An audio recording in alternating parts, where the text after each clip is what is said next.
It was a sweltering summer day in the city, with the sun casting a harsh glare on the pavement and the air thick with humidity.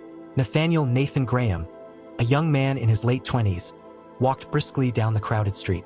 His tailored suit, perfectly cut to accentuate his athletic build, marked him as a man of means. Nathan had everything one could desire: wealth, a prestigious job at his father's firm, a luxurious penthouse apartment, and a sports car that turned heads wherever he went. Yet, despite all these trappings of success, Nathan felt an emptiness gnawing at him, a sense of disconnection from the world around him. Nathan's thoughts were consumed by the upcoming family gathering. His mother, a formidable woman with an unyielding sense of propriety, had been relentless in her quest to see him settled down. She had orchestrated countless meetings with eligible young women from elite families, but none had managed to captivate Nathan. They all seemed to lack something, a spark, a genuine quality that he yearned for but could not define. As Nathan walked, lost in his thoughts, his attention was caught by a girl sitting on the steps of an old library. Her clothes were tattered, her hair a tangled mess, and her face bore the marks of hardship. Despite her disheveled appearance, there was something about her that intrigued him. She was engrossed in a sketchbook, her hand moving swiftly as she brought her drawings to life. Curiosity got the better of Nathan, and he approached her. "Hey," he said softly, trying not to startle her. "What are you drawing?" The girl looked up, her eyes meeting his with a mixture of suspicion and curiosity. "Just some sketches," she replied, her voice carrying a quiet strength. Nathan glanced at her drawings and was struck by their raw beauty. "You're really talented," he said earnestly. "What's your name?" "Elena," she answered, her guard still up. "I'm Nathan," he introduced himself. "Listen, I have a bit of a crazy idea, and I hope you won't think I'm out of my mind for suggesting it." Elena raised an eyebrow, clearly intrigued. "Go on." "I need someone to pretend to be my fiancée for a family event. It's a long story, but my mother is insistent on me settling down, and I can't stand the idea of being set up with another wealthy socialite. I'll pay you well for your time and effort." Elena stared at him, bewildered. "Why me?" "Because you seem real," Nathan replied, "and I think you could pull it off. Plus, it might be an interesting change from this." He gestured to her surroundings. After a moment of hesitation, Elena nodded. "All right, I'll do it, but I have a few conditions." "Name them," Nathan said, relieved. "First, no funny business. This is strictly professional. Second, I want to get paid up front." "Deal," Nathan agreed, shaking her hand. The next few days were a whirlwind. Nathan brought Elena to his penthouse apartment, where he had arranged for a personal shopper to provide her with a new wardrobe and a stylist to give her a makeover. As Elena transformed, Nathan couldn't help but notice how striking she looked. She maintained an air of authenticity that was rare in his world, and he found himself drawn to her more with each passing day. Elena, for her part, was both fascinated and overwhelmed by the sudden change in her circumstances. She had been living on the streets for months, struggling to survive, and now she was in a world of luxury and opulence. Yet, despite the external transformation, she remained grounded, determined not to lose herself in the process. As they prepared for the family gathering, Nathan and Elena spent hours rehearsing their story. They crafted a believable narrative of how they had met, their shared interests, and their plans for the future. Nathan was impressed by Elena's quick wit and adaptability, and he found himself enjoying their interactions more than he had anticipated. The day of the event arrived, and Nathan's nerves were on edge as they walked into his parents' grand estate. The mansion was a sprawling testament to old money, with its marble floors, crystal chandeliers, and impeccably manicured gardens. His mother, Beatrice Graham, stood at the entrance, her sharp eyes immediately locking onto Elena. "Mother, this is Elena, my fiancée," Nathan said, his voice steady but his heart racing. Elena extended her hand, meeting Mrs. Graham's gaze with confidence. "It's a pleasure to meet you, Mrs. Graham." Mrs. Graham took Elena's hand, her expression unreadable. "The pleasure is mine," she said coolly. As they mingled with the guests, Elena played her part flawlessly.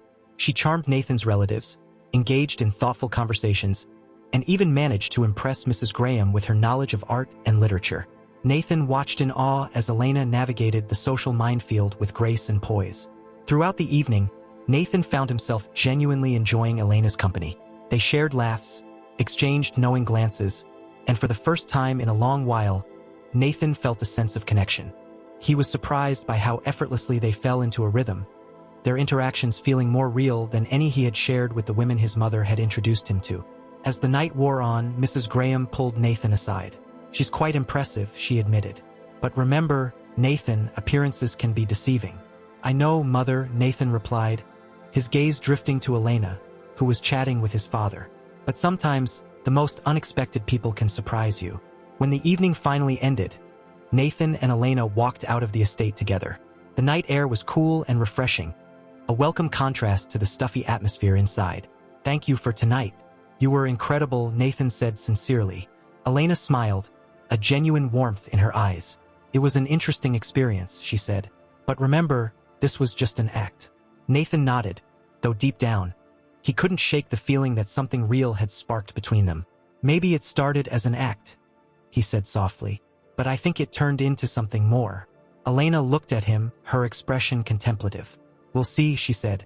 "For now, let's just take it one day at a time." Over the next few weeks, Nathan and Elena continued to spend time together. Nathan showed her around the city, taking her to art galleries, concerts, and upscale restaurants. Elena, in turn, introduced Nathan to a side of the city he had never seen before: the hidden gems, the local haunts, and the people who would become her makeshift family during her time on the streets. As they grew closer, Nathan began to open up about his own struggles. He confided in Elena about the pressures of living up to his parents' expectations, his doubts about his career, and his longing for something more meaningful.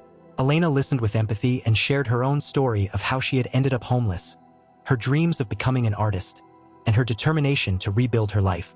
Their bond deepened, and what had started as a business arrangement evolved into a genuine friendship. Nathan found himself looking forward to their time together, cherishing the moments of laughter and the quiet conversations that stretched into the early hours of the morning. One evening, as they sat on the rooftop of Nathan's penthouse, gazing at the city skyline, Nathan turned to Elena. "I don't want this to end," he said quietly. "I know it started as a lie, but what we have now feels real." Elena looked at him, her eyes reflecting the city's lights. "Nathan, our lives are so different. I'm not sure how this could work. We'll figure it out," Nathan said, his voice filled with determination. "I don't care about the differences. Care about you." Elena's eyes softened, and she took his hand. "Okay," she said. "Let's give it a try. One day at a time." As the days turned into weeks and then months, Nathan and Elena navigated the challenges of their unconventional relationship. They faced skepticism from Nathan's family and the judgment of society, but they also discovered a strength in each other that helped them overcome these obstacles. Nathan's mother, Mrs. Graham, remained wary but gradually began to see the genuine connection between her son and Elena. She saw how Elena brought out the best in Nathan, how she challenged him to be a better person, and how their love had transformed both of their lives. In time, Mrs. Graham's icy demeanor thawed, and she extended an olive branch to Elena. "I misjudged you," she admitted one evening over dinner. "You have proven to be a remarkable young woman, and I see now how much you mean to Nathan." Elena accepted the gesture with grace. "Thank you, Mrs. Graham. I know we come from different worlds, but I truly care about Nathan, and I want to be a part of his life." As they forged a new understanding, Nathan and Elena continued to build their life together. Elena pursued her dream of becoming an artist, with Nathan's unwavering support. Her work began to gain recognition, and she held her first solo exhibition, which was a resounding success. Nathan, inspired by Elena's resilience and passion, began to reevaluate his own career. He decided to take a step back from his father's firm and pursue projects that aligned more closely with his values. He started a nonprofit organization aimed at supporting homeless youth, using his resources and connections to make a meaningful impact. Their love story, born out of an improbable arrangement, became a testament to the power of authenticity and the unexpected ways in which life can unfold. Nathan and Elena, once strangers from different worlds, found in each other the missing pieces of their own lives, and together, they created a new narrative, one of hope, love, and transformation. Thank you so much for watching this video. I put a link down below about something very interesting you'll like. Go check that out. Subscribe for more daily content. See you on the next one.